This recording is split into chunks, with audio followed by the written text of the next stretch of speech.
Sa kabilang banda sa kulungan ng bagsak ngayon ng isang drug suspect sa isirwang anti-illegal drug operation ng Maasin City Police Station.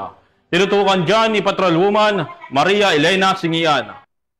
Ang mga operatiba ang isang street-level individual sa ikinasang bypass operation sa Barangay Maria Clara, Maasin City, Southern Leyte. Bandang alas 3:34 ng hapon ng ikasang operasyon ng mga tauhan ng Maasin City Police Station sa koordinasyon sa Philippine Drug Enforcement Agency 8. Nakumpiska sa sospek ang 3 pakete ng hinihinalang shabu na may tinatayang timbang na 2.42 gramo na nagkakalaga ng 16,456 pesos, isang genuine 1,000 peso bill na ginamit bilang bypass money at 2 1,000 peso bill bogus money. Mahaharap ang sospek sa kasong paglabag sa Section 5, Article 2 ng RA 9165 o Comprehensive Dangerous Drugs Act of 2002. Patuloy na pinaiigting ng Maasin City PNP katuwang ang iba pang ahensya ng gobyerno sa kampanya laban sa ilegal na droga at iba pang uri ng krimen upang matiyak ang kaligtasan at seguridad ng mamamayan tungo sa mas ligtas at drug-free na lipunan. Mula dito sa Eastern Visayas, ako ang inyong PNN correspondent, Patrolwoman Maria Elena Singian.